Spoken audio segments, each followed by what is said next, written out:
I tend to be an optimist, which means I go into things expecting a great outcome. But sometimes having low expectations is the recipe for happiness. At least that's what happened on a recent adventure at Red Rock Canyon State Park in the Mojave Desert of California.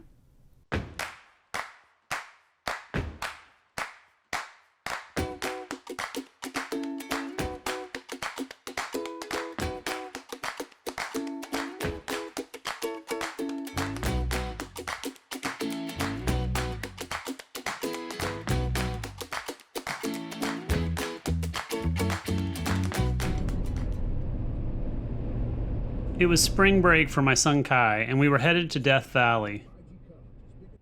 We got started late in the day, so Red Rock Canyon was supposed to just be a stop for the night to help split up the drive. I was just looking for anywhere to camp along the way, and Red Rock Canyon State Park was one of the few places I could find. Sometimes you just get lucky, I guess. Do a Google search and you'll realize there are a lot of places named Red Rock Canyon. We were headed to the one that's about a 4-hour drive north of our home in San Diego. Nestled at the northwestern edge of the Mojave Desert, the state park lies where the southernmost tip of the Sierra Nevada mountains meets the El Paso Range. The park is known for the dramatic shapes and vivid colors of the area's unique rock formations. We arrived at the park after dark and managed to find a spot in the first-come, first-served Ricardo campground, which turned out to be a great place to camp as we found out the next morning. I'll put a link to more information on the campground in the description below.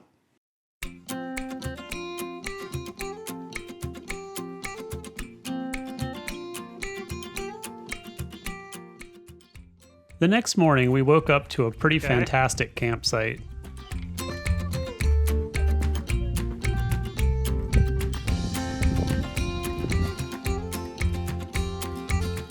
As far as we're going, okay? Don't go near any edges. Go, go, go, and then I'm behind you.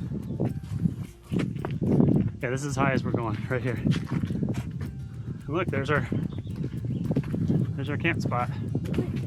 Here, hold my hand. Ricardo Campground is nestled in a 50-acre high desert valley at the base of a line of dramatic cliffs. This area has a rich history dating back to when the Kawayasu Indians called it home, leaving behind petroglyphs and other traces of their life. In the 1870s, the colorful rock formations became landmarks for 20 mule team freight wagons stopping for water. After breakfast, we set out to explore the park, thinking we'd get in a quick hike before breaking camp for Death Valley. We had no idea the epic day ahead of us, or that we'd spend another night in the campground. Most of Red Rock Canyon State Park is across Highway 14 from the campground. A ranger at the Visitors Center told us that there were a couple of family-friendly hikes just across the road that offered great views of striking red rock cliffs. She also recommended a visit to Burro Schmidt Tunnel, an old mine which was further afield but has an interesting backstory. To get there, she suggested an off-road trail called Last Chance Canyon.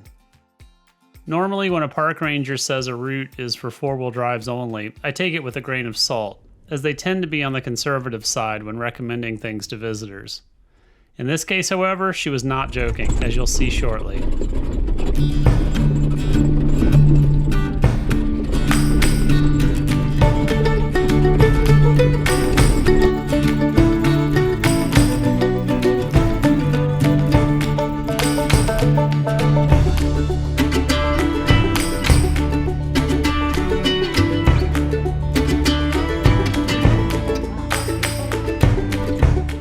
The trail starts off as a dirt road that quickly morphs into a fairly technical off-road trail once you enter the tight canyon.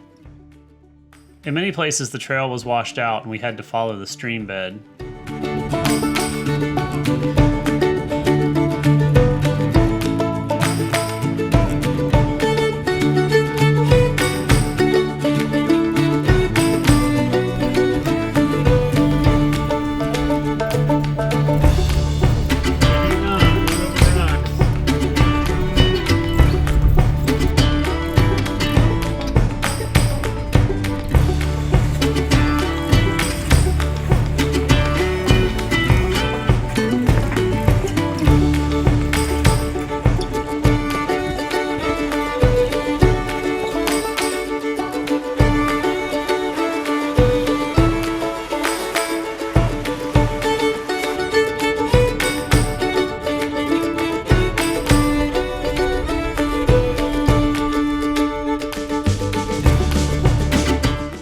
Eventually the canyon opened up and the road became much mellower.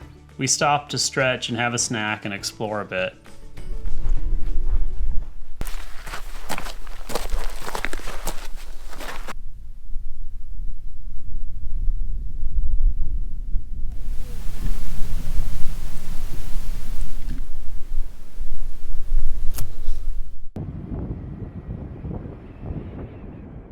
From there, the road took us higher into the Paso Mountains in search of Burro Schmidt's tunnel. As we climbed the steep ridge to the old mine, we were treated to views for hundreds of miles in every direction.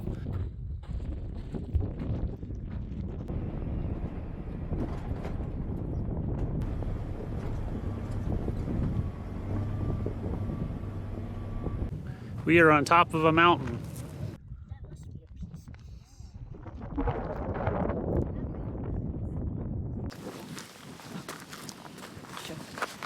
Oh, they're like green. Green and red. Ionized iron. Yeah. I mean ionized copper. After a quick stop, we continued on to look for Burro Schmidt's tunnel and the cabin he lived in. As the story goes, Schmidt was a gold miner and started digging the tunnel through the solid granite mountain to avoid having to cross a steep ridge to bring his ore to a smelter in the town of Mojave.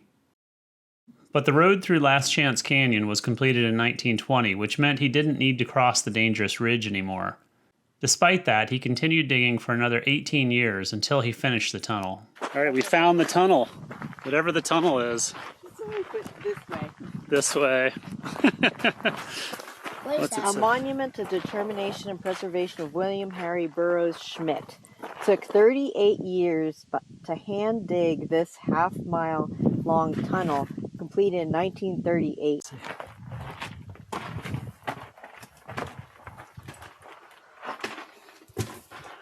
Well, it just keeps going. Oh, there's people have written all over the walls here. Wow, it's like big timber beams. Oh yeah, then it like goes in. It gets taller, but then, oh yeah, it just keeps going back in there. Wow, so he hand dug. I would not want to go all the way in there. No. What do you think it is? I'm sure if there's anything, they would have already. Yeah. It goes way back in there. Yeah? I found the rails. Oh, the rails? Oh! You did find rails. Oh, really? Yeah. Oh, the rails come all the way out. Yeah, because you can see the tailings over there, the big pile that he made. Wow. Cool, Ty. That's neat.